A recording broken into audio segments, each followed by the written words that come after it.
Guys again welcome back to our channel. It's me വൈസ്. നമ്മുടെ പുതിയ വീഡിയോയിലേക്ക് എല്ലാവർക്കും സ്വാഗതം. അപ്പം നമ്മുടെ ഫസ്റ്റ് വീഡിയോ നിങ്ങൾ കണ്ടിട്ടില്ല എന്നുണ്ടെങ്കിൽ കാണുന്നത് സെക്കൻഡ് പാർട്ടാണ്. എൻ്റെ സെക്കൻഡ് പ്രഗ്നൻസി ജേർണിയാണ്. സോ നിങ്ങളത് കണ്ടിട്ടില്ലെങ്കിൽ പോയി കാണാം കേട്ടോ.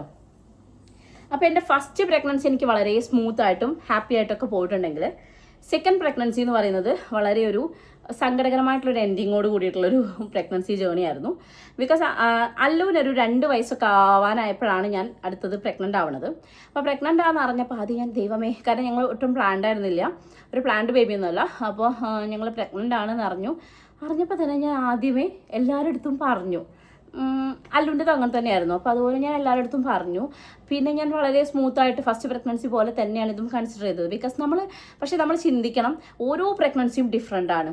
എനിക്ക് എൻ്റെ ഒരു എക്സ്പീരിയൻസ് നിന്ന് മനസ്സിലായ കാര്യമാണ്, ഓരോ പ്രഗ്നൻസിയും ഡിഫറെൻ്റ് ആണ്. ഇപ്പോൾ ഫസ്റ്റ് പ്രഗ്നൻസി പോലെ തന്നെ അങ്ങോട്ട് സ്മൂത്തായി പോയിക്കോളുമെന്ന് നമ്മൾ സെക്കൻഡിനെ വിചാരിക്കരുത്. ഇപ്പോൾ ഫസ്റ്റ് നമ്മൾ ഭയങ്കര ബുദ്ധിമുട്ടുകൾ അനുഭവിച്ചുകൊണ്ട് വെച്ചിട്ട് സെക്കൻഡും അങ്ങനെ ആവണമെന്നില്ല. ഓക്കെ, അപ്പോൾ പലതും പല രീതിക്കായിരിക്കും. എനിക്ക് എൻ്റെ സെക്കൻഡ് പ്രഗ്നൻസി സ്റ്റാർട്ടിങ്ങിൽ വലിയ ബുദ്ധിമുട്ടൊന്നുമില്ല, ചെറിയതായിട്ടുള്ള വോമിറ്റിങ് കാര്യങ്ങളൊക്കെ ഉണ്ടായിരുന്നു. അതല്ലാതെ വേറെ ബുദ്ധിമുട്ടുകളൊന്നും ഉണ്ടായിരുന്നില്ല. പക്ഷേ നമ്മൾ നോർമലി ടെസ്റ്റുകൾ ചെയ്യുമല്ലോ, അങ്ങനെ ടെസ്റ്റുകൾ ചെയ്ത സമയത്ത് എനിക്കൊരു ദിവസം വയറുവേദനയും ഒക്കെ ഉണ്ടായപ്പം ഡോക്ടർ പറഞ്ഞു ഒന്ന് നിങ്ങൾ ചെക്ക് ചെയ്ത് നോക്കണം എന്ന് പറഞ്ഞു. അങ്ങനെ ബീറ്റ-HCG ഒക്കെ ചെക്ക് ചെയ്ത സമയത്ത് കുറച്ച് കുറവ് കാണിച്ചു. ആദ്യമുള്ളതിലും കുറച്ച് കുറവ് കാണിച്ചു. ദെൻ ഒരു 1 വീക്ക് കഴിഞ്ഞിട്ട് ഒന്നുകൂടെ റിപ്പീറ്റ് ചെയ്യാൻ പറഞ്ഞു. അങ്ങനെ റിപ്പീറ്റ് ചെയ്ത് നോക്കിയപ്പോൾ പിന്നെയും ഭയങ്കരമായിട്ട് കുറഞ്ഞു.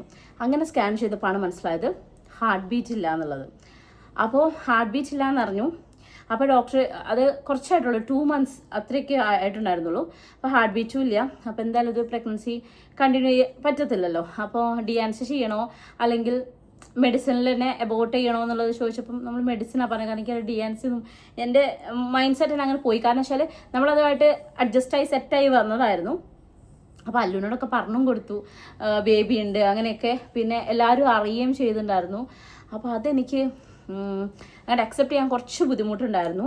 ആ ഒരു അബോർഷൻ ആക്ച്വലി എന്നെ ഒരു 1 month എനിക്ക് അങ്ങോട്ട് സെറ്റ് ആവണേ ഉണ്ടായിരുന്നില്ല. എനിക്ക് ആ ഒരു 1 month, ഒരു 1.5 month ഞാൻ അത് കുറച്ച് സ്ട്രഗിൾ ചെയ്തിട്ടുണ്ടായിരുന്നു. പിന്നെ ഞാനത് അങ്ങോട്ട് ഓക്കെ ആയി. പക്ഷേ ഞാൻ മെഡിസിൻ കഴിച്ചിട്ടാണ് അത് അബോർട്ട് ചെയ്തത്. പക്ഷെ അതൊക്കെ കണ്ടപ്പോഴും ഒക്കെ എനിക്കത് തീരെ അങ്ങോട്ട് അക്സെപ്റ്റ് ചെയ്യാൻ പറ്റിയില്ല. അപ്പോൾ അതെനിക്ക് ഭയങ്കര ഒരു ട്രോമയായിപ്പോയി, ഭയങ്കര സങ്കടമായിപ്പോയി. അങ്ങനെയായിരുന്നു ആ ഒരു സെക്കൻഡ് പ്രഗ്നൻസി എനിക്ക്. പക്ഷേ ഓക്കെ, ഞാൻ അക്സെപ്റ്റ് ചെയ്തല്ലേ പറ്റത്തുള്ളൂ. പിന്നെ ഓവർ കുറേ അങ്ങോട്ടേക്ക് പോയിട്ടൊക്കെയാണ്, മീൻസ് എന്താ പറയുക, ഒരു 3-4 months ഒക്കെ കഴിഞ്ഞിട്ടാണെന്നുണ്ടെങ്കിൽ നമുക്കത് അത്രയും അക്സെപ്റ്റ് ചെയ്യാൻ പറ്റത്തില്ല. സോ ഒരു 2 months എന്നതായി അതൊക്കെ ഓക്കെ ആയി എന്ന് വെച്ച് ഇങ്ങനെ സെറ്റായി നിൽക്കുമായിരുന്നു. അങ്ങനെ കുറച്ച് കഴിഞ്ഞു. അപ്പോഴൊക്കെ ഏട്ടൻ നാട്ടിലുണ്ട്, നമ്മൾ നാട്ടിൽ വർക്ക് ചെയ്തുകൊണ്ടിരിക്കുന്ന സമയമാണ്. അപ്പോൾ എനിക്ക് അത്രയും ഇങ്ങനെ ഭയങ്കര ഫ്രീ ആയിട്ടുള്ള ടൈമോ കാര്യങ്ങളോ ഒന്നും ഉണ്ടാവില്ല, നമ്മൾ കുറച്ച് ബിസിയാണ് വർക്കിലൊക്കെ. അപ്പോൾ അങ്ങനെ പോകുന്നൊരു സമയമായിരുന്നു. അങ്ങനെ ഒരു 5 or 6 months കഴിഞ്ഞപ്പം വീണ്ടും ഞാൻ പ്രഗ്നൻ്റ് ആവുന്നു.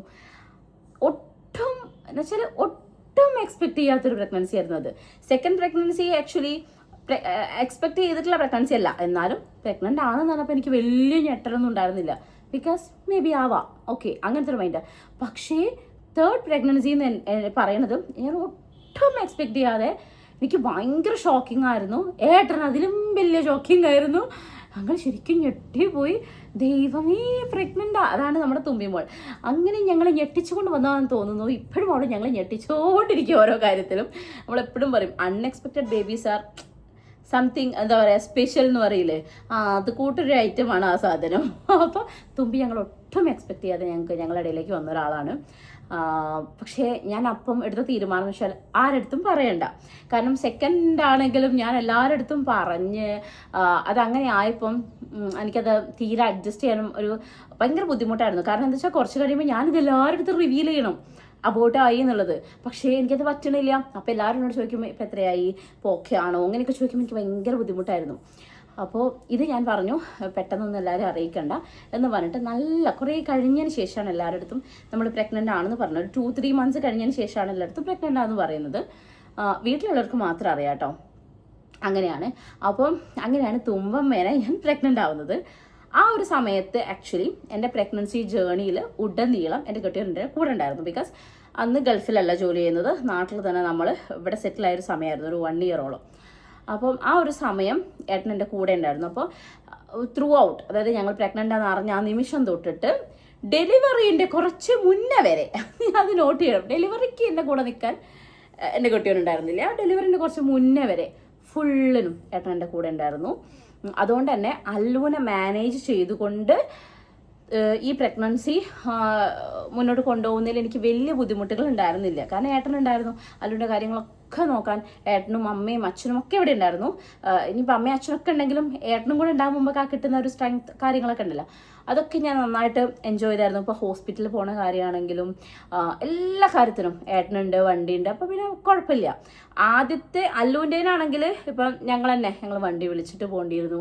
ചിലപ്പോൾ ഇവിടുത്തെ അച്ഛനും അമ്മയാണ് വരിക, അല്ലെങ്കിൽ അവിടുത്തെ അമ്മയാണ്, എൻ്റെ അമ്മയാണ് വരിക. അപ്പോൾ അങ്ങനെയാണ്. സോ ഇതിൽ തുമ്മീൻ്റെ പ്രഗ്നൻസിയിൽ എനിക്ക് അത്തരം ബുദ്ധിമുട്ടുകളൊന്നും ഉണ്ടായിരുന്നില്ല. എനിക്ക് ഏട്ടൻ തന്നെയായിരുന്നു. പിന്നെ മറ്റേ എന്താ പറയുക, ഹല്ലൂസിൻ്റെനാണെങ്കിൽ അപ്പു ഉണ്ടായിരുന്നു കേട്ടോ. അപ്പു ആണെങ്കിലും ഹോസ്പിറ്റലും കാര്യങ്ങൾക്കൊക്കെ കൂടെ വരാനൊക്കെ ഓനും ഉണ്ടായിരുന്നു. കാരണം വണ്ടിയും ഒക്കെ ഉണ്ടായതുകൊണ്ട് ഞങ്ങൾക്ക് ആ ഒരു സമയം ഏട്ടൻ അവിടെ ഇല്ലെങ്കിലും ഇവരെല്ലാവരും ഉള്ളതുകൊണ്ട് ഓക്കെ. തുമ്മീൻ്റെ പ്രഗ്നൻസിയിൽ ഏട്ടൻ കൂടെ ഉള്ളത് കൊണ്ട് എന്താ പറയുക, അതങ്ങനെ സ്മൂത്തായിട്ട് പോയി. അപ്പോൾ പ്രഗ്നൻസി ജേർണിയിൽ എനിക്ക് എന്ന് വെച്ചിട്ടുണ്ടെങ്കിൽ ഓഫ് കോഴ്സ് നമുക്ക് ഉണ്ടാവുന്ന ഒരു ടെൻഷൻ എന്ന് പറയുന്നത് നമ്മുടെ മൂത്ത കുഞ്ഞിനെ ആലോചിച്ചിട്ടായിരിക്കും. അത് ഫേസ് ചെയ്തവർക്കേ മനസ്സിലാവത്തുള്ളൂ അല്ലേ. എന്ന് വെച്ചാൽ പക്ഷെ അപ്പോഴും എനിക്ക് ഓവർ റെസ്പോൺസിബിലിറ്റീസ് ഉണ്ടായിരുന്നില്ല. അല്ലുവിൻ്റെ കാര്യമൊക്കെ എല്ലാവരും കൂടെ നോക്കുന്നത് കൊണ്ട് ഓവർ റെസ്പോൺസിബിലിറ്റീസ്, ഓവർ ടെൻഷൻസ് ഉണ്ടായിരുന്നില്ല. പക്ഷെ എനിക്ക് അല്ലു കുഞ്ഞല്ലേ, 2.5 വയസ്സ് കഴിഞ്ഞിട്ടുള്ളൂ. അപ്പോൾ അവൻ്റെ കാര്യത്തിൽ ഞാൻ കുറച്ചുകൂടെ ഓവറായിട്ട് ഓവർ തിങ്കിങ് ചെയ്യാൻ തുടങ്ങി. എന്നുവെച്ചാൽ ഓനിത് സങ്കടാവോ, അത് സങ്കടാവോ, ഞാൻ അത് ശ്രദ്ധിക്കാതെ പോകുന്നുണ്ടോ, ഇത് ശ്രദ്ധിക്കാതെ പോകുന്നുണ്ടോ. പിന്നെ ലാസ്റ്റൊക്കെ ആയപ്പോഴത്തേക്കും എല്ലാവരും പറഞ്ഞു അല്ലുവിനെ കുറച്ച് മാറ്റി നിർത്തുക, കാരണം ഡെലിവറിൻ്റെ സമയത്ത് നിനക്ക് ബുദ്ധിമുട്ടാവും എന്ന് പറഞ്ഞിട്ട്. ഞാൻ എൻ്റെ വീട്ടിലാണ്, എന്നെ അവിടെ കൂട്ടിക്കൊണ്ടുപോയല്ലോ. അപ്പോൾ അല്ലുവിനെ ഇങ്ങോട്ടേക്ക് കൊണ്ടുവന്നു. അപ്പോൾ എനിക്കുണ്ടല്ലോ പിന്നെ എനിക്ക് നിൽക്കാനേ പറ്റുന്നില്ല അവനെ കാണാണ്ട്. ഒരു ദിവസം ഞാൻ കടിച്ച് പിടിച്ച് നിന്നു, പിറ്റേ ദിവസം തന്നെ വന്ന് കൂട്ടിയിട്ട് പോയി. അപ്പോൾ അങ്ങനെയൊക്കെയായിരുന്നു. പക്ഷെ അവന് വലിയ കുഴപ്പമൊന്നുമില്ല. അവൻ അച്ഛമ്മയാണെങ്കിലും അച്ഛനാണെങ്കിലും ഒക്കെ മതി കേട്ടോ. പക്ഷേ എന്നാലും ഇമ്പൊക്കെ ഉണ്ടാവരുത് അങ്ങനെയൊക്കെ. അങ്ങനെ എനിക്ക് ഒരു വലിയ കുഴപ്പമില്ലാത്ത രീതിയിലൊക്കെ തട്ടിയും മുട്ടിയൊക്കെ ആ പ്രഗ്നൻസി അങ്ങനെ പോയിണ്ടായിരുന്നു. അല്ലുവിൻ്റെ അത്ര സ്മൂത്താണെന്ന് വെച്ചാൽ അത്രയ്ക്ക് സ്മൂത്ത് ആയിരുന്നില്ല, എന്നാലും കുഴപ്പമില്ലായിരുന്നു കേട്ടോ. ഞാൻ വർക്ക് റിലേറ്റഡ് ആയിട്ട് കുറച്ച് ബിസിയും കാര്യങ്ങളൊക്കെ ആയതുകൊണ്ട് തന്നെ കുറേ ഇങ്ങനെ എന്താ പറയുക, എനിക്ക് വയ്യാതാണ് ഇതാണെന്നുള്ള സൈഡായി കിടക്കാനൊന്നും ഉള്ളൊരു സമയം ഉണ്ടായിരുന്നില്ല. ശരിക്കും പറഞ്ഞിട്ടുണ്ടെങ്കിൽ നമ്മൾ പ്രഗ്നൻസിയിൽ വെറുതെ ഇരിക്കുന്നതിനേക്കാളും എന്തെങ്കിലുമൊക്കെ എൻഗേജ്ഡ് ആയിരിക്കുന്നതാണ് ഏറ്റവും നല്ലതെന്നാണ് എനിക്ക് തോന്നുന്നത്. മാക്സിമം ജോബുള്ള ആൾക്കാരാണെങ്കിൽ മാക്സിമം ജോബിന് പോവുക, പഠിക്കുന്ന ആൾക്കാരാണെങ്കിൽ മാക്സിമം പഠിക്കാൻ വേണ്ടി പോവുക, അല്ലെങ്കിൽ വേറെ എന്തെങ്കിലും കാര്യത്തിൽ എൻഗേജ്ഡ് ആയിരിക്കുക. അല്ലാതെ നമ്മൾ വെറുതെ ഇരിക്കുമ്പോഴാണ് നമുക്ക് ഓരോ അസുഖങ്ങൾ വന്നു തോന്നുക, ക്ഷീണമാണെന്ന് തോന്നുക, അല്ലെങ്കിൽ നമുക്ക് ഇന്ന ആൾ നമ്മളെ പാമ്പർ ചെയ്യണം, ഇന്ന ആൾ നമ്മളെ നോക്കണം തുടങ്ങിയിട്ടുള്ള കുറേ കാര്യങ്ങൾ നമ്മൾ അങ്ങനെ വിചാരിച്ചു പോവുക. എന്നെ അപേക്ഷിച്ച് എനിക്ക് ആ 2 പ്രഗ്നൻസിയിലും എനിക്ക് അങ്ങനെ ആയിരുന്നു. ഞാൻ ഭയങ്കര സെൽഫായിട്ട് ഞാൻ എൻ്റെ കാര്യങ്ങളൊക്കെ ചെയ്യും.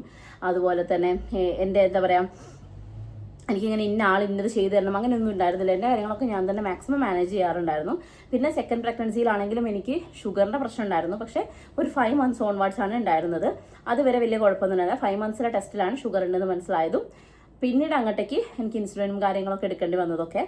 എന്നാലും വലിയ കുഴപ്പമില്ലാണ്ട് പോയി. ആൻഡ് ഈ 2 പ്രഗ്നൻസിയിലാണെങ്കിലും ഇപ്പോൾ എൻ്റെ ഹസ്ബൻഡിൻ്റെ ഫാമിലി ആണെങ്കിലും എൻ്റെ ഫാമിലീൻ്റെ ആണെങ്കിലും ഒരു സപ്പോർട്ടും ഒരു അവരുടെയൊക്കെ ഒരു പ്രസൻസും ഒക്കെ ഉള്ളതുകൊണ്ട് തന്നെ എനിക്ക് വലിയ ബുദ്ധിമുട്ടുകളൊന്നും ഇല്ലാതെയാണ് 2 പ്രഗ്നൻസിയും എനിക്ക് മുന്നോട്ടേക്ക് പോയിട്ടുണ്ടായിരുന്നത്. ആൻഡ് തുമ്പിമോളെ പ്രഗ്നൻ്റ് ആയി കഴിഞ്ഞ് ഇവിടെയായിരുന്നു ഫസ്റ്റ് നിന്നുണ്ടായിരുന്നത്. പിന്നെ അത് കഴിഞ്ഞ് എന്നെ ഇവിടെ നിന്ന് കൂട്ടിയിട്ട് പോയി. പിന്നെ എൻ്റെ വീട്ടിൽ മാത്രമാണോ വെച്ചല്ല, ഞാൻ അവിടെ ഇവിടെയൊക്കെ ആയിട്ട് തന്നെ കേട്ടോ നിന്നിട്ടുണ്ടായിരുന്നത്. അങ്ങനെ ഞാൻ എൻ്റെ വീട്ടിൽ നിന്ന് എനിക്ക് കറക്റ്റ് ഓർമ്മയില്ല, 2022 ഒക്ടോബർ 28 തുമ്പിമോൾ ജനിക്കുന്നത്. ആ ഒക്ടോബർ 28 തുമ്പിമോൾ ജനിക്കുന്നു. പക്ഷേ ഒക്ടോബർ 8 തിരിച്ച് ഗൾഫിലേക്ക് പോകേണ്ടി വന്നു ജോബിൻ്റെ അതായിട്ട് ഡേറ്റ് കിട്ടിയത് അപ്പോഴാണ്. അപ്പോൾ 8-ാം തീയതി, അതായത് മോള് ജനിക്കുന്നതിന് 20 ദിവസം മുന്നേ വരെ ഉടനീളം എൻ്റെ കൂടെ ഉണ്ടായിരുന്ന കെട്ടിയൻ 20 ദിവസം മുന്നേ അങ്ങ് പോയി ഗൾഫിലേക്ക്. അന്ന് ഞാൻ അനുഭവിച്ച വേദന അത്രയും കാലത്തിനിടയ്ക്ക് ഏട്ടൻ ഗൾഫ് പോകുന്ന സമയത്ത് എപ്പോഴും അത്രയും ഞാൻ കരഞ്ഞിട്ടുണ്ടാവില്ല. അത്രയും എനിക്ക് ഭയങ്കരമായിട്ട് ഞാൻ മെൻ്റലി ഭയങ്കര ഡൗൺ ആയിപ്പോയി. അത്രയും കാലം എൻ്റെ കൂടെ ഉണ്ടായി പെട്ടെന്നൊരു മനുഷ്യൻ പെട്ടെന്ന് പോയപ്പം കുറേ കാലമായിട്ടുണ്ടായിരുന്നല്ലോ. അപ്പോൾ ഞാൻ ഭയങ്കരമായിട്ട് ഇതായിപ്പോയി. അന്ന് തന്നെ ഞാൻ എൻ്റെ വീട്ടിലേക്ക് പോയിട്ടുണ്ടായിരുന്നു. എനിക്കിപ്പോഴും ഓർമ്മയുണ്ട് അച്ഛൻ പറഞ്ഞത്, നീ എന്തിനാണ് പേടിക്കുന്നത്, ഞാനൊക്കെ ഇവിടെ ഇല്ലേ എന്ന് പറഞ്ഞിട്ടാണ് ഏട്ടനെ വിടുന്നത് കേട്ടോ. അല്ലെങ്കിൽ പിന്നെ ആ ഒരു ചാൻസ് മിസ്സാക്കണ്ട, നീ പൊക്കോ എന്ന് പറഞ്ഞിട്ട് എൻ്റെ അച്ഛനൊക്കെയാണ് ഒരു ധൈര്യം കൊടുത്തിട്ട് വിടുന്നത്. പക്ഷെ അവിടെയും ഞങ്ങളെ ദൈവം തുണച്ചില്ല എന്ന് വേണം പറയാൻ. കാരണം ഏട്ടൻ 8-ാം തീയതി പോയി. അച്ഛന് കുറച്ച് കഴിഞ്ഞപ്പോഴത്തേക്കും അച്ഛൻ എവിടെയും പോകാറില്ലായിരുന്നു. വെച്ചാൽ ഞാൻ പ്രഗ്നൻ്റ് ആണല്ലോ, അപ്പോൾ എനിക്ക് എപ്പോൾ വേണമെങ്കിൽ ഷുഗർ ഉള്ളതുകൊണ്ട് എപ്പോൾ വേണമെങ്കിലും പെയിൻ വരാം, അല്ലെങ്കിൽ എപ്പോൾ വേണമെങ്കിലും എന്തെങ്കിലും ബുദ്ധിമുട്ട് വരാം, അതുകൊണ്ട് പെട്ടെന്ന് ഹോസ്പിറ്റലൈസ്ഡ് ആവണം. ഞാൻ അത്തവണ മെഡിക്കൽ കോളേജിൽ പോവില്ല എന്ന് ഡാം ഷുവർ, ഞാൻ പോവില്ല ഭാഗത്തേക്ക് എന്ന് പറഞ്ഞിട്ടാണ് ഞാൻ KMCT ഓപ്റ്റ് ചെയ്യുന്നത്. KMCTയിലാണ് ഡോക്ടർ കാണിച്ചത്, ഡോക്ടർ നസീമ ബേബി. എനിക്ക് ഒരിക്കലും മറക്കാൻ പറ്റത്തില്ല. ഇപ്രാവശ്യവും ഞാൻ ഡോക്ടറെ തന്നെയാണ് കാണിക്കുന്നത്. ഡോക്ടർ എനിക്ക് തന്നിട്ടുള്ളൊരു മെൻ്റൽ സപ്പോർട്ട് ആൻഡ് എനിക്ക് എൻ്റെ അമ്മേൻ്റെ അടുത്തൊക്കെ സംസാരിക്കുന്ന ഒരു ഫീലാണ് ഡോക്ടറെ അടുത്ത് സംസാരിക്കുമ്പോൾ എപ്പോഴും. സോ ഡോക്ടറും ആ KMCT ഹോസ്പിറ്റലിലെ ഓരോ സ്റ്റാഫിനോടും ഞാൻ നന്ദി പറയുകയാണ്. കാരണം എനിക്ക് അവിടെ നിന്ന് കിട്ടിയൊരു സപ്പോർട്ട് ഓഫ് കോഴ്സ് അത് വളരെ വളരെ വലിയൊരു കാര്യമാണ്. അപ്പോൾ എന്നോട് ഡോക്ടർ പറഞ്ഞിട്ടുണ്ടായിരുന്നു, എപ്പോഴാണെങ്കിലും നീ ശ്രദ്ധിക്കണം, അനക്കം കുറഞ്ഞാലോ ഇനി പെയിൻ വന്നാലോ ഒക്കെ പെട്ടെന്ന് തന്നെ ഡോക്ടറെ അടുത്ത് പോകണം. അപ്പോൾ ആണെങ്കിൽ വർക്ക് റിലേറ്റഡ് ആയിട്ട് ഓൻ കുറേ പുറത്തൊക്കെ പോകേണ്ട ആവശ്യങ്ങൾ വരാറുണ്ട്. എന്നാലും മാക്സിമം വീട്ടിൽ തന്നെ നിൽക്കാൻ നോക്കാറുണ്ട്. അപ്പം അച്ഛൻ ദൂരേക്കുള്ള ഓട്ടം ഒന്നും എടുക്കാറില്ല. അച്ഛൻ അപ്പോൾ ആ സമയത്ത് ആദ്യമൊക്കെ ബസ്സിലെ ഡ്രൈവറായിരുന്നു അച്ഛൻ. ആ സമയത്ത് എന്ന് വെച്ചിട്ടുണ്ടെങ്കിൽ ജീപ്പ്, ഓട്ടോയാണ് മെയിനായിട്ട് ഓടുന്നത്. ജീപ്പിന് ഓട്ടം കിട്ടിയാൽ ജീപ്പിനും പോകും, അങ്ങനെയായിരുന്നു. അപ്പോൾ അച്ഛൻ വീട്ടിൽ തന്നെ ഉണ്ടാവും കേട്ടോ. അപ്പോൾ അതുകൊണ്ട് എനിക്ക് വലിയ ടാസ്ക് ഇല്ല. എന്താ അത്യാവശ്യം എൻ്റെ അച്ഛനും ഒക്കെ ഉണ്ടല്ലോ. അപ്പോൾ അന്നാണെങ്കിൽ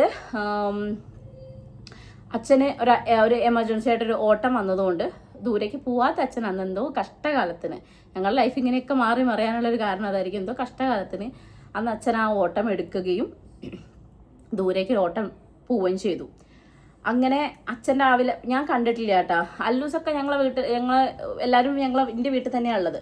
അപ്പം അച്ഛൻ പോണതിന് തലേന്ന് ഞങ്ങളെല്ലാവരും കൂടെ ഒരുമിച്ച് കട്ടിൽ കിടന്ന് കഥ പറയലും. കാരണം അല്ലൂസ് ഉണ്ടായതിനു ശേഷം എൻ്റെ അച്ഛൻ അങ്ങനെയാണ്, ഒരു കുട്ടിക്കളിയാണ്. അല്ലൂസിൻ്റെ കൂടെ തന്നെ ഫുള്ള് അച്ഛൻ പാലെടുക്കാൻ പോവാണേ അല്ലൂസ് കൂടെ, അച്ഛൻ പാല് കൊണ്ട് കൊടുക്കാൻ പോവാണേ അല്ലൂസ് കൂടെ പറഞ്ഞിട്ട് അല്ലൂസ് അച്ഛൻ ഒട്ടിയും കൊണ്ട് അമ്മച്ചാന്ന് വെച്ച് പശുവിന് വെള്ളം എടുക്കാൻ വേണ്ടി പോയി. ഞങ്ങൾ നാട്ടിൽ ഓരോരുത്തരും അത് പറയുമായിരുന്നു. കാരണം പശുവിന് വെള്ളം എടുക്കാൻ പോകുമ്പോൾ വരെ അച്ഛൻ്റെ വാലുമലോനുണ്ടാവും. അങ്ങനെ അച്ഛന് പശുവും ഓട്ടവും അങ്ങനെയൊക്കെ ആയിട്ടാണ് അച്ഛൻ പോണത്. അപ്പം അങ്ങനെ അച്ഛനെ ഒട്ടി നടന്നൊരു മോനാണ് എൻ്റെ അല്ലു. അപ്പോൾ അതുകൊണ്ട് തന്നെ എനിക്ക് എന്താണെന്ന് വെച്ചാൽ ആ ഒരു പ്രഗ്നൻസിയിൽ അവിടെ നിന്നതൊക്കെ എൻ്റെ ഏറ്റവും നല്ല മൊമെൻറ്റ്സ് ആണ്. അച്ഛൻ്റെ കൂടെ ലാസ്റ്റ് മൊമെൻറ്റ്സ് നമുക്ക് അറിയുന്നില്ലല്ലോ. അങ്ങനെ അന്ന് രാവിലെ പുലർച്ചയ്ക്ക് അച്ഛൻ വണ്ടി എടുത്ത് പോണത് ഞാൻ കണ്ടിട്ടില്ല. അത്രയും പുലർച്ചയ്ക്ക് എണീക്കൂലല്ലോ. അപ്പോൾ അച്ഛൻ പോയി. കുറച്ച് കഴിഞ്ഞപ്പോൾ പാപ്പന്മാരൊക്കെ വന്ന് അച്ഛൻ്റെ പിന്നെ എന്തൊക്കെയോ പേപ്പറോ എന്തൊക്കെയോ ചോദിക്കുമ്പോഴാണ് ഞാൻ അറിയുന്നത് അച്ഛന് ആക്സിഡൻറ്റ് പറ്റിയെന്ന്. ആക്ച്വലി അത് ഭയങ്കര ഷോക്കിംഗ് ആയിരുന്നു.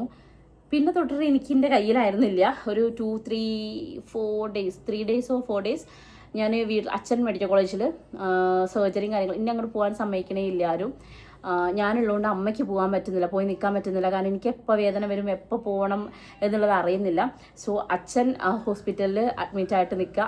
അപ്പവും പാപ്പന്മാർ അത് ഞാൻ പറയാണ്ടിരിക്കാൻ വയ്യ. കാരണം എൻ്റെ അച്ഛൻ ഹോസ്പിറ്റലായ സമയത്ത് എൻ്റെ സിറ്റുവേഷൻ ഇത്, അമ്മ എന്നെ എൻ്റെ കൂടെ നിൽക്കേണ്ട ഒരു സമയം ആയതുകൊണ്ട് അമ്മയ്ക്ക് അങ്ങോട്ടേക്ക് പോകാൻ പറ്റുന്നില്ല. പക്ഷെ ഞങ്ങൾ അറിയുന്നത് ചെറിയൊരു ആക്സിഡൻ്റ് ആണ്, ഒരു ചെറിയൊരു സർജറി ചെയ്യണം എന്നുള്ളതേ ഞങ്ങൾ അറിയുന്നുള്ളൂ. അങ്ങനെ തന്നെ ആയിരുന്നു കേട്ടോ ആദ്യം പറഞ്ഞിട്ടുണ്ടായിരുന്നതും. പക്ഷേ അന്ന് ഞങ്ങളെ തറവാട്ടിൽ ഞങ്ങളെ പാപ്പന്മാരും വല്യച്ഛന്മാരും എല്ലാവരും അച്ഛന് എല്ലാ സപ്പോർട്ടും ചെയ്തിട്ട് ഫുള്ള് നിന്നിട്ടുണ്ടായിരുന്നു കേട്ടോ. ഹോസ്പിറ്റലിൽ നിന്നിട്ടുണ്ടായിരുന്നു. അപ്പു ആണെങ്കിൽ അപ്പുവും പിന്നെ അപ്പൂവിൻ്റെ സപ്പോർട്ടിന് ഈ പാപ്പന്മാരും വല്യച്ഛന്മാരൊക്കെ അത്രയും സഹകരണത്തോടെ നിൽക്കുന്ന ഒരു കുടുംബം ഉള്ളതുകൊണ്ടാണല്ലോ. അപ്പോൾ അവരെല്ലാവരും ഉണ്ടായിരുന്നു. അങ്ങനെ എല്ലാവരും പാടിയായിരുന്നു അച്ഛനടുത്ത് ഉണ്ടായിരുന്നു കേട്ടോ. അപ്പം അച്ഛൻ നോർമലി നമ്മൾ വിചാരിക്കുന്ന സർജറി ഒക്കെ കഴിഞ്ഞിട്ട് ഇങ്ങോട്ടേക്ക് വരും എന്നുള്ളൊരു പ്രതീക്ഷയിലാണല്ലോ നിൽക്കുന്നത്. പക്ഷേ അങ്ങനെ ആയിരുന്നില്ല. എന്നെ അഡ്മിറ്റാക്കി. പിന്നെ എനിക്ക് ചെറിയ ചെറിയ അസ്വസ്ഥതകൾ വന്ന് തുടങ്ങിയപ്പോൾ ഡോക്ടർ പറഞ്ഞു അഡ്മിറ്റ് ആവണമെന്ന്. അങ്ങനെ അഡ്മിറ്റാക്കി. ഞാൻ KMCT ഹോസ്പിറ്റൽ അഡ്മിറ്റ്, അച്ഛൻ മെഡിക്കൽ കോളേജിൽ സർജറി ഒക്കെ കഴിഞ്ഞിട്ട് അങ്ങനെ ICUലൊക്കെ ആയിട്ട് അച്ഛൻ അവിടെ. അപ്പം എല്ലാം ഓക്കെയാണ്, അച്ഛൻ സംസാരിക്കുന്നുണ്ട്, എല്ലാം ഓക്കെയാണ് എന്ന് പറഞ്ഞിടത്തുനിന്നാണ് പെട്ടെന്ന് അച്ഛന് മരണം സംഭവിക്കുന്നതും. ആക്സിഡൻറ്റ് കഴിഞ്ഞിട്ടുള്ളൊരു അറ്റാക്കിൻ്റെ ഭാഗമായിട്ടാണ് അച്ഛൻ്റെ മരണം. അപ്പോൾ അത് അവിടെ സംഭവിക്കണു. ഞാനിവിടെ പ്രസവിക്കുന്നത് 2 ഒരേ ദിവസമാണ്. തുമ്പിമോളെ ഞാൻ പ്രസവിക്കുന്നതും അച്ഛൻ മരിക്കുന്നതും ഒക്കെ. അപ്പോൾ ആ ഒരു ആക്ച്വലി അതുവരെ ഞാൻ അനുഭവിച്ച സന്തോഷങ്ങൾ ഞാൻ പറയില്ല. എൻ്റെ പ്രഗ്നൻസി ജേർണീസ് എന്ന് പറയുമ്പോൾ first and second pregnancy journey smooth and happiest ആണെങ്കിൽ ആ ഒരു എൻഡിങ് വന്നിട്ട് ഭയങ്കര ഒരു ട്രാജഡി ആയിപ്പോയി. എൻ്റെ സിസേറിയൻ ആവാൻ കാരണം എൻ്റെ ഹൈറ്റ് പ്ലസ് കുഞ്ഞിൻ്റെ വെയിറ്റ്, കുഞ്ഞിൻ്റെ ഷോൾഡർ വിഡ്ത്ത് ഒക്കെ വെച്ച് നോക്കിയപ്പം സിസേറിയൻ മതി എന്ന് ഡോക്ടർ പറഞ്ഞു. തുമ്പിമോൾ 4 കിലോൻ്റെ അടുത്തുണ്ടായിരുന്നു. 3.7 സംതിങ് ഉണ്ടായിരുന്നു അവളുടെ വെയിറ്റ്. 3.8 അടുത്തുണ്ടായിരുന്നു വെയിറ്റ്. എനിക്ക് അത്രയും ഹൈറ്റും ഇല്ല, പിന്നെ ഷോൾഡർ വിടുത്ത് തുമ്പിക്ക് നല്ലോണം ഉണ്ട് എന്നൊക്കെ പറഞ്ഞിട്ടാണ് സിസേറിയൻ ചെയ്തിട്ടുണ്ടായിരുന്നത്. ബട്ട് ഐ തിങ്ക് ആ സമയത്ത് അത് ഓക്കെയാണ്. ബിക്കോസ് ഞാൻ അത്രയും ടെൻഷനും കാര്യങ്ങളൊക്കെ, അച്ഛൻ അവിടെയാണല്ലോ. അതിൻ്റെ ഇടയ്ക്ക് അമ്മ പോയിട്ട് അച്ഛൻ്റെ അടുത്ത് പോയിട്ടുണ്ടായിരുന്നു. അച്ഛൻ സംസാരിച്ചു, കുഴപ്പമില്ല, മോളുടെ അടുത്ത് നിൽക്ക് എന്നൊക്കെ പറഞ്ഞു. അപ്പൂൻ്റെ അടുത്തും പറയായിരുന്നു ഇടയ്ക്കിടയ്ക്ക്, ഇനി പോവോ ചേച്ചീൻ്റെ അടുത്ത് നിൽക്ക്, അങ്ങനെയൊക്കെയാണ് അച്ഛൻ എപ്പോഴും പറയാറ് എന്നൊക്കെ പറയായിരുന്നു. അങ്ങനെ എന്തായാലും ഞാൻ എൻ്റെ സിസേറിയൻ കഴിഞ്ഞു, ICUയിലേക്ക് മാറ്റി. ഞാൻ എൻ്റെ ലൈഫിൽ ഏറ്റവും കൂടുതൽ സന്തോഷിച്ച ദിവസം ഏതാണെന്ന് വെച്ചാൽ ഒക്ടോബർ 28 എൻ്റെ സിസേറിയൻ കഴിഞ്ഞിട്ട് മോളെ ഡോക്ടറെ എടുത്തിട്ട് ദൃശ്യ ഗേൾ ബേബി ആണ് കേട്ടോ എന്ന് പറയുമ്പോൾ ഉണ്ടായിരുന്ന എൻ്റെ ഒരു ഫീലിങ്സ് എന്ന് പറഞ്ഞിട്ടുണ്ടെങ്കിൽ എനിക്ക് എങ്ങനെ എക്സ്പ്രസ് ചെയ്യണമെന്ന് എനിക്ക് അറിയത്തില്ല. അത്രയും ഹാപ്പി ആയിരുന്നേ. കാരണം എനിക്ക് പെൺകുട്ടി എന്ന് വെച്ചാൽ എനിക്ക് പെൺകുട്ടി ഉണ്ടാവണമെന്ന് ഭയങ്കര ആഗ്രഹമായിരുന്നു.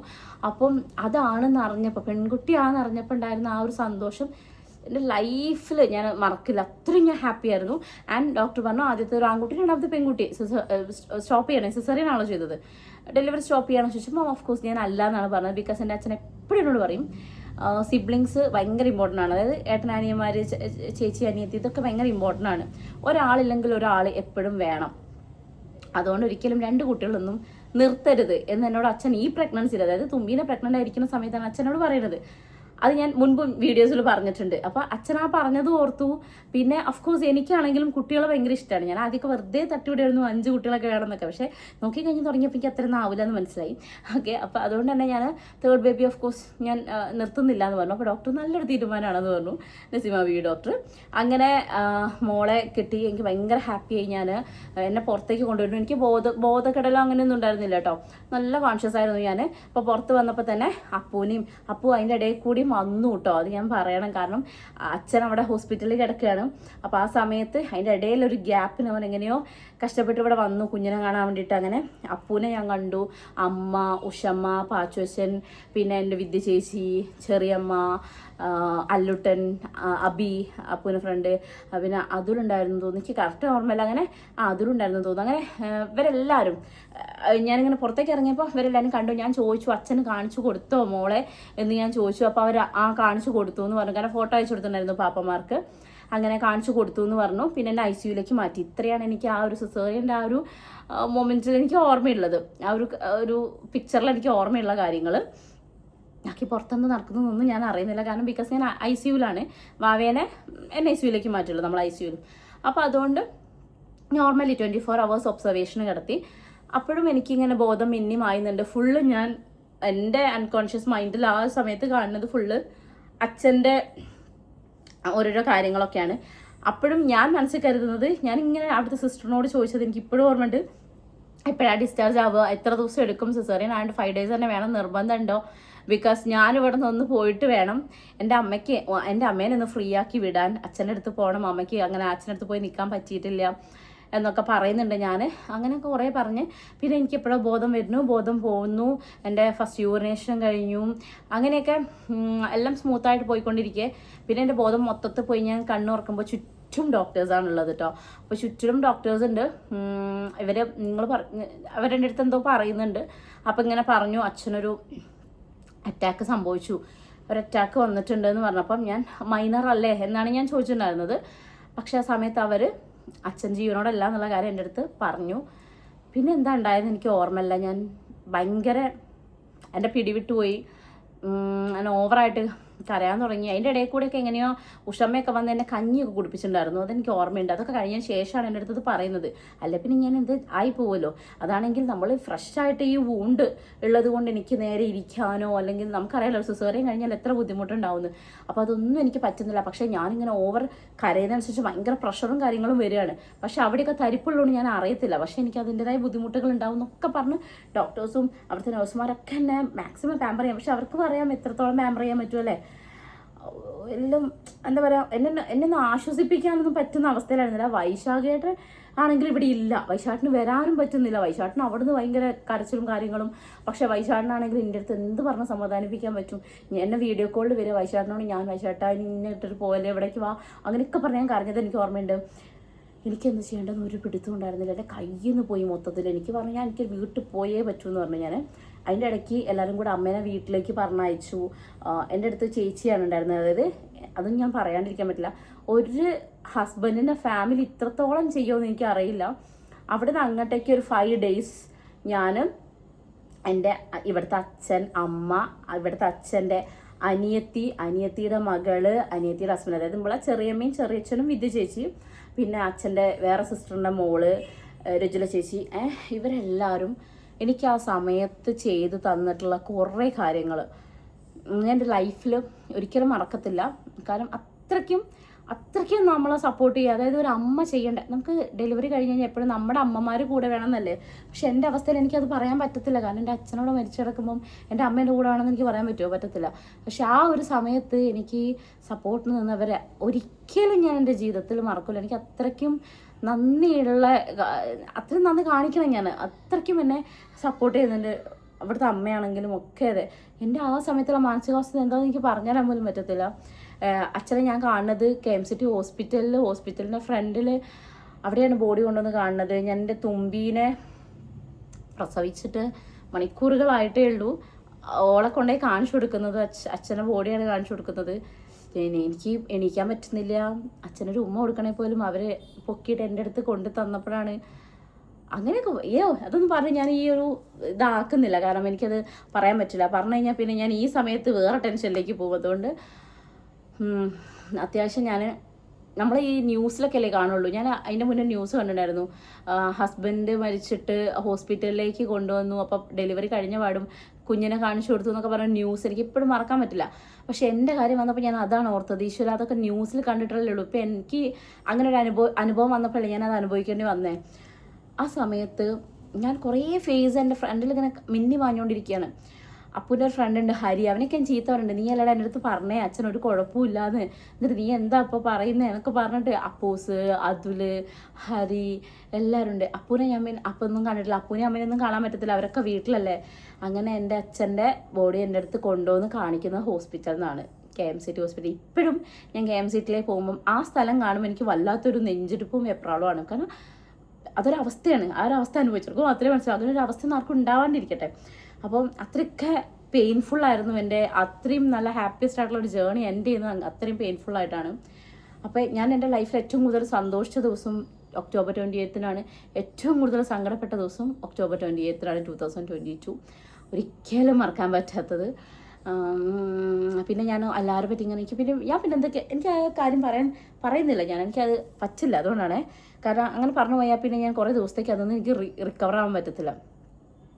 എല്ലാവരും നന്നായി അനുഭവിച്ചു. അപ്പു, അമ്മ, ഞങ്ങളെല്ലാവരും ഭയങ്കരമായിട്ട് സഫർ ചെയ്തു. പിന്നെ എനിക്ക് തീരെ അക്സെപ്റ്റ് ചെയ്യാൻ പറ്റിയിട്ടുണ്ടായിരുന്നില്ല. എല്ലാവരും വിചാരിച്ചു എന്നെ പിടിവിട്ട് പോവും. ലൈക്ക് ഞാൻ ആരോടൊന്നും എൻ്റെ സങ്കടങ്ങൾ പറയുന്നില്ല. ഞാൻ ഇങ്ങനെ കിടക്കുക, ഫോട്ടോ നോക്കുക, കരയുക, കുഞ്ഞിന് പാൽ കൊടുക്കുക, പിന്നെ ഇങ്ങനെ കിടക്കുക. ഒരു 5 days കഴിയാതെ വീട്ടിലേക്ക് പോകാൻ പറ്റത്തില്ല, സിസേറിയൻ ആയതുകൊണ്ട്. ആൻഡ് വീട്ടിലെ കർമ്മങ്ങൾ കഴിഞ്ഞിട്ട് അങ്ങോട്ട് പോകാൻ പറ്റത്തുള്ളൂ. വീട്ടിലെ അവസ്ഥ എന്താണെന്ന് എനിക്കറിയില്ല. കുഞ്ഞിനെ കണ്ട സന്തോഷിക്കണോ, അച്ഛൻ പോയതിൻ്റെ സങ്കടപ്പെടണോ, എന്താ എനിക്ക് ഒന്നും അറിയാത്തൊരു ഇതില്ലേ, ഒരു മരവിപ്പില്ലേ, അതായിരുന്നു. ലാസ്റ്റ് ഡിസ്ചാർജിന് തലേന്ന് ഒരു ഡോക്ടറുടെ പേരെനിക്ക് ഓർമ്മയില്ല, ദൃശ്യക്ക് എന്തെങ്കിലും പറയണമെന്ന് ചോദിച്ചപ്പോൾ ഞാൻ അതിനെ കെട്ടിപ്പിടിച്ച് കരഞ്ഞത് എനിക്ക് ഓർമ്മയുണ്ട്. അത് ഞാൻ മറക്കില്ല. കാരണം അതുവരെ കരയാണ്ട് പിടിച്ചു വെച്ച് എന്തൊക്കെയോ തോർന്നൊഴിയാന്ന് പറയില്ലേ, അതുപോലെ. അതിൻ്റെ ഇടയ്ക്ക് അല്ലൂട്ടൻ തുമ്മീനെ കാണാൻ വന്നപ്പോഴൊക്കെയും എൻ്റെ കയ്യിൽ നിന്ന് പോയിട്ടുണ്ടായിരുന്നു. കാരണം അല്ലുവിന് എൻ്റെ അമ്മച്ചെന്ന് വെച്ചാൽ അത്രയും ഒരു ഇതായിരുന്നു. അച്ഛൻ തന്നെ പറയും എൻ്റെ ശ്വാസമാണ്, എൻ്റെ ജീവനാണ് അല്ലൂസ്. അച്ഛൻ അത്രയും ഒരാളെ സ്നേഹിച്ച് ഞാൻ കണ്ടിട്ടില്ല.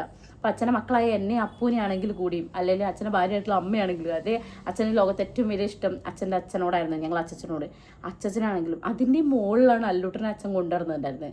അച്ഛൻ തന്നെ പറയും എൻ്റെ ജീവനാണ്, എൻ്റെ ശ്വാസമാണ്, ഈ ലോകത്തെ ഏറ്റവും വലുത് എനിക്ക് എൻ്റെ അല്ലുവാണ്. എന്നിട്ട് പറയുകയും ചെയ്യും നിങ്ങൾക്കൊക്കെ എത്ര മക്കളുണ്ടായാലും അല്ലൂസ് കഴിഞ്ഞിട്ടേ എനിക്കുള്ളൂ എന്നൊക്കെ പറയുമ്പോൾ ഞാൻ ചോദിക്കാം അതെന്താ ഈ കുട്ടി കേൾക്കുന്നില്ലേ എന്നൊക്കെ പറയും കേട്ടോ. തുമ്പിൻ്റെ കുമ്പേലുണ്ടല്ലോ. അപ്പം അച്ഛൻ പറയും ഇല്ല എനിക്ക് ഓൻ കഴിഞ്ഞിട്ടേ ഉള്ളൂ എന്തായാലും ബാക്കി എല്ലാവരും, കാരണം ഓനാണ് എൻ്റെ ആദ്യത്തെ പേരക്കുട്ടിയെന്ന്. അപ്പോൾ അങ്ങനെയൊക്കെ കൊണ്ടുവരുന്നൊരു മനുഷ്യൻ പെട്ടെന്ന് ഇല്ലാണ്ടായപ്പോൾ അല്ലൂസ് അതെങ്ങനെ അക്സെപ്റ്റ് ചെയ്യും? അങ്ങനെ കുറേ കാര്യങ്ങൾ. അതൊക്കെ ഞാൻ എങ്ങനെ ഓവർകം ചെയ്തതെന്ന് വെച്ചാൽ എനിക്ക് സത്യമായിട്ടും അറിയില്ല. കാരണം പിന്നെ പോസ്റ്റ്മോർട്ടം ഡിപ്രഷൻ ഉണ്ടോയെന്ന് വെച്ചാൽ പാട്ടും ഡിപ്രഷൻ എന്താ ഞാൻ നിങ്ങൾ പറയേണ്ടതല്ല. ആ സമയത്തുള്ള ഡിപ്രഷൻ എന്നുള്ളൊരു വേർഡിനൊന്നും പറഞ്ഞിട്ട് അതിങ്ങോട്ട് ചുരുക്കാൻ പറ്റത്തില്ല, അത്രയും അനുഭവിച്ചു. അത് കഴിഞ്ഞ് ഞാൻ ഡിസ്ചാർജായി വീട്ടിൽ വന്നതിന് ശേഷം എൻ്റെ കൈവിട്ട് പോയിട്ടുണ്ട്.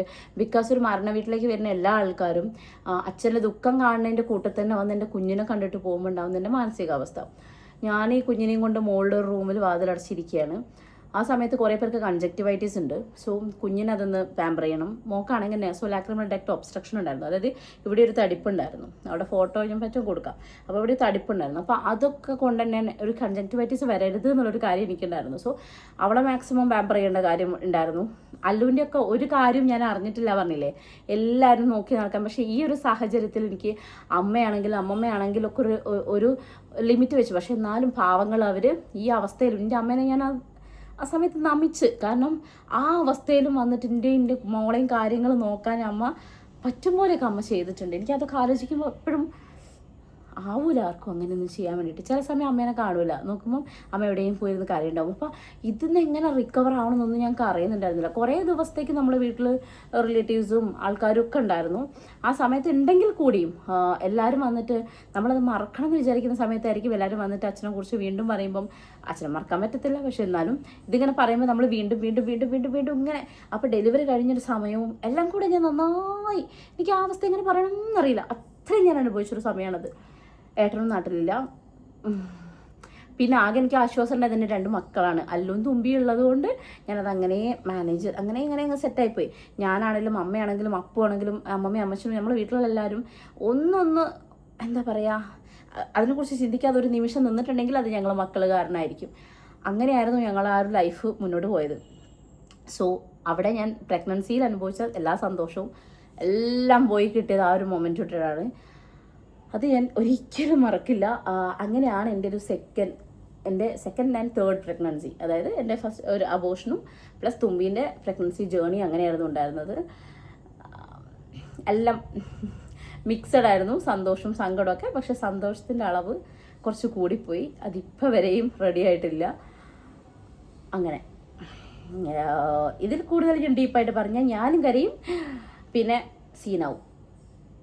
ഇതിന് അറിയില്ലല്ലോ അതൊന്നും. നമ്മളിപ്പോൾ നമ്മളെ കുമ്പിലുള്ള ബാബിനും നോക്കണ്ടേ. അപ്പം അങ്ങനെയൊക്കെ ആയിരുന്നു എൻ്റെ ആ ഒരു ജേർണി എന്ന് പറയുന്നത്. തുമ്പമ്മേനെ കിട്ടിയതിലുള്ള സന്തോഷം ഒരുപാടുണ്ടെങ്കിലും അതൊരുപാട് എനിക്ക് എൻജോയ് ചെയ്യാനൊന്നും പറ്റിയിട്ടുണ്ടായിരുന്നില്ല. ആ ഒരു മൊമെൻറ്റിൽ എനിക്ക് ഒരുപാട് ആഗ്രഹങ്ങളൊക്കെ ഉണ്ടായിരുന്നു കേട്ടോ. ലൈക്ക് ഒരു എന്താ പറയുക, കുറേ കാര്യങ്ങൾ. അതായത് ഞാൻ ഭയങ്കര പ്ലാനിങ് ആയിരുന്നു എൻ്റെ പ്രഗ്നൻസിയിൽ. ശരിക്കും അങ്ങനെ പ്ലാൻ ചെയ്തതെന്ന് ചിലപ്പോൾ സമയത്ത് തോന്നിയിട്ടുണ്ട്. പിന്നെ ഒരു കാര്യം എന്ന് വെച്ചാൽ തുമ്പിക്ക് വേണ്ടിയിട്ട് ഞാൻ എല്ലാ സാധനങ്ങളും വാങ്ങിച്ചു വെച്ചിട്ടുണ്ടായിരുന്നു. അല്ലൂസിൻ്റെ അങ്ങനെ അനുഭവം ഉള്ളതുകൊണ്ട്. അപ്പം അങ്ങനെ എല്ലാ സാധനങ്ങളും ഞാൻ വാങ്ങിച്ചൊക്കെ വെച്ചതുകൊണ്ട് എനിക്കതൊരു ഗുണമായി. കാരണം എൻ്റെ സിറ്റുവേഷൻ എന്തായിരുന്നു ആലോചിച്ച് നോക്കി. അപ്പോൾ നമുക്ക് പുതിയ സാധനങ്ങൾ വാങ്ങിക്കുക, കാര്യങ്ങൾ ഓടാനും ഒക്കെ ബുദ്ധിമുട്ടായിരിക്കും. അപ്പോൾ എല്ലാം ഉള്ളതുകൊണ്ട് തന്നെ അങ്ങനത്തെ കാര്യങ്ങളൊന്നും ഞാൻ ബുദ്ധിമുട്ടുണ്ടായിരുന്നില്ല. പിന്നെന്താ അങ്ങനെയൊക്കെയാണ് ആ ഒരു ജേർണി പോയിട്ടുണ്ടായിരുന്നത്. പിന്നെ എനിക്ക് കുറേ പ്ലാൻസ് ഉണ്ടായിരുന്നു. ലൈക്ക് എൻ്റെ ഡെലിവറീൻ്റെ വ്ളോഗ് എടുക്കണം. ആ സമയത്തൊക്കെ എനിക്ക് യൂട്യൂബ് ചാനൽ ഉണ്ട്. അല്ലുവിൻ്റെ സമയത്തൊന്നും എനിക്ക് യൂട്യൂബ് ചാനൽ ഇല്ല കേട്ടോ. ഞാൻ അല്ലുവിന് 7-8 മാസമൊക്കെ ആയപ്പോഴാണ് ഞാൻ യൂട്യൂബ് ചാനൽ തുടങ്ങുന്നത്. അപ്പോൾ തുമ്പീൻ്റെ സമയത്ത് എനിക്ക് വ്ളോഗ് എടുക്കണം. ലൈക്ക് പിന്നെ അത് കഴിഞ്ഞിട്ട് തുമ്പമ്മയുടെ ന്യൂ ബോൺ ഷൂട്ട് ചെയ്യണം. അങ്ങനെയൊക്കെ ഭയങ്കര പ്ലാനൊക്കെ ആയിരുന്നു. പക്ഷേ നമ്മുടെ സാഹചര്യങ്ങൾ നമ്മളെ ജീവിതം എവിടെ കൊണ്ടെത്തിക്കുകയെന്ന് പറയാൻ പറ്റത്തില്ലല്ലോ. അതുകൊണ്ട് അങ്ങനെയുള്ള എൻ്റെ ആഗ്രഹങ്ങളൊന്നും നടന്നില്ലെങ്കിലും വേണ്ടിയില്ല. സന്തോഷത്തോടുകൂടി ഇപ്പം എൻ്റെ മോളെ ഒന്ന് അച്ഛനെ കാണിച്ചു കൊടുക്കണം ഡയറക്റ്റ്, അതൊന്നും എനിക്ക് പറ്റിയിട്ടുണ്ടായിരുന്നില്ല. പക്ഷേ അച്ഛൻ ഓഫ്കോഴ്സ് എവിടെന്നെങ്കിലൊക്കെ എൻ്റെ മോളെ ഉണ്ടാവും എന്നുള്ളൊരു വിശ്വാസത്തിന് മുകളിലാണ് ഞാൻ. അപ്പോൾ അങ്ങനെയൊക്കെ ആയിരുന്നു എൻ്റെ second and third pregnancy. And this is my 4th pregnancy. ഇപ്പോൾ ഉള്ള ബേബി അത് ആക്ച്വലി എൻറ്റയർലി ഡിഫറെൻ്റ് ആയിട്ടുള്ള ഒരു പ്രഗ്നൻസി ജേർണിയാണ്. എൻ്റെ ഫസ്റ്റ്, സെക്കൻഡ് ആൻഡ് തേർഡ് പ്രഗ്നൻസിനെ അപേക്ഷിച്ച് എൻ്റെ 4th പ്രഗ്നൻസി എൻറ്റയർലി ഡിഫറെൻ്റ് ആണ്. ഒരുപാട് വ്യത്യാസമുണ്ട്. ഓക്കെ, അപ്പോൾ അതിനെക്കുറിച്ച് നമ്മൾ അടുത്ത വീഡിയോയിൽ പറയാം. കാരണം നിങ്ങൾക്ക് ബോറടിക്കും. Okay, bye guys.